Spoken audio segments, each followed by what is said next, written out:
Today is 11th of December 2023. Remember guys to like, share, comment and follow. So guys, Jacob Ngarivhume, the leader of the Transform Zimbabwe party, has been acquitted by the High Court after serving 8 months of his 3-year jail sentence for inciting violence on Twitter. The judges Pisirai Kwenda and Fatima Maxwell said that there was no evidence to prove Ngarivhume owned the Twitter account in question. His release has sparked various reactions from people of different backgrounds who have raised concerns about the fairness of the legal process and the lack of evidence presented during the trial. Journalist Hopel highlighted that Jacob Ngarivhume has been acquitted after being wrongly convicted and spending 8 months in prison. Hopel believes this was part of political persecution by the Mnangagwa regime due to Ngarivhume's call for protest against corruption. Hopel said Ngarivhume has been acquitted after being wrongly convicted and jailed for 4 years. He added he spent 8 months in prison as part of political persecution by the Mnangagwa regime after he called for protest against corruption. Courts are routinely used to persecute political opponents of the regime. Former ZCTU President Peter Gift Mutasa expressed gratitude to God to Ngarivhume's release. Mutasa said, receiving good news of Jacob Ngarivhume acquittal, we thank God for keeping him safe. Obet Masaru Raure, the president of the Amalgamated Rural Teachers Union of Zimbabwe, said that Ngarivhume should never have been imprisoned and should have been commended for fighting corruption. He said, we welcome the release of Jacob Ngarivhume. In a normal country, Ngarivhume should have received an award for fighting against corruption. In Zimbabwe, he had to spend 8 months in prison. We are glad he has been reunited with his family, and very soon Sikala will also be released. You Zimbabwe Trust welcomed the end of Jacob Ngarivhume's unjust incarceration. His now overturned conviction is a symbol of the injustice that has now characterized our judicial system. Morgan Komichi, a former senior official in the Movement for Democratic Change MDC, celebrated Ngarivhume's freedom. He said, Jacob Ngarivhume is finally free from the claws from the leopard. God is great. Let's praise the Lord. Zimbabwe Human Rights Monitors platform also said Ngarivhume should not have been behind bars for calling for a peaceful protest in the first place. They said Jacob Ngarivhume had just been acquitted in a case where he had earlier been sentenced to 4 years in prison. He should not have been behind bars for calling for a peaceful protest in the first place. David Coulthard, former primary and secondary education minister during the government of national unity, said, I'm overjoyed by the news that Jacob Ngarivhume has been acquitted of spurious charges he was facing.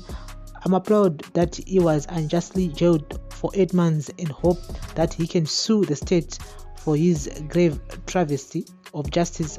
#Zimbabwe. Human rights activist Makomborero Aruzivishe admired Ngarivhume's dedication as a people's fighter. He said, Mr. Jacob Ngarivhume was not supposed to have been arrested, convicted and jailed in the first place. Thank you, Professor Maduku, Zimbabwe lawyer for human rights, and the entire legal team for securing his freedom. Mr. Ngarivhume is a real people's fighter. This persecution by prosecution was meant to silence him for speaking out and organizing against corruption and dictatorship, which are the flagships of ZANU-PF. In turmoil and tenacity, victory is certain. #people power. #ZANU-PF must go. #free all political prisoners in Zimbabwe. However, a ZANU-PF apologist Kudzai Mutesi criticized Ngarivhume and warned him to avoid trouble in the near future. He said, Ngarivhume will learn to behave. His family will advise him to stay away from trouble. Only Professor Maduku could save him from prison. The other cashvist lawyers were enjoying his incarceration. Never put your trust in the cashvist folks. They don't care about anyone.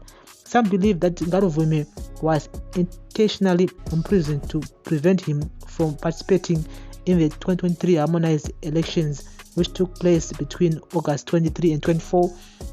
Ngarivhume was accused of being one of the organizers of the unsuccessful anti-corruption protest on July 31, 2020, he now denies owing the Twitter account that called for a national shutdown to protest against the ZANU-PF-led government poor leadership. And so makorokoto kuna Jacob Ngarivhume, and yes, I mean, to me it was too shocking that he was sentenced to 4 years in prison because of a tweet, and which he tweeted in 2020 July. You all remember that time, whereby says at that time, and I mean, him and Job Sikala were on the forefront. They were actually talking about shut down Zimbabwe, and it was shut down. No one went to work on that day. I still remember everything was standstill, and Maprisa, Masoja, Ngazarama streets on that day. So I think it was just a way of saying, you know what, don't do it again. Next time, it will be more than that. So he was acquitted because he now says that the account which was presented on the day Pawaganda court isn't his. So they can't prove kuti account in their Jacob Ngarivhume or not. And I mean, of course, it takes time to verify in Jakari my social media outlets like on Facebook, on Twitter, almost like 10 years or so. Even it will take time for the prosecutors to so information which was Twitter and I mean, legalities are removed. So the best way was just to let him go. And I mean, he's one of many people who have been acquitted. I mean, the Twitter and the Facebook, whereby it will take time for the prosecutors to prove the show and the social media, by Facebook. But I'm so happy that the man is now back in the streets, is now back with his family. I mean, facing 4 years, facing 3 years because of a tweet. I mean, and I'm so happy that the man is back, and he's one of the leaders, I would say opposition leaders, who are voiceful. He is on the streets and also by social media. So I hope that he will continue doing what he was doing before he was incarcerated. And so it is what it is. This is a weekly news roundup on Prince Entertainment TV. Thank you for listening. Thank you for watching. Now we are waiting for our Job Sikala. Yes, because I mean it's almost like a year and a half now. The man has been in prison over 4 years, 5 years, 6 years. We're not going to days, but you never know. Mangwana kunomka wakaita say vechingonzi kuremand uchingapia mcoach so many times. I mean, no one can actually take the same pressure as what Job Sikala is going through at the moment. And so we'll be keeping you guys up to date here with the latest on weekly news roundup on Prince Entertainment TV. Thank you for listening. Thank you for watching. Remember to like, share, comment, and follow. Bless up.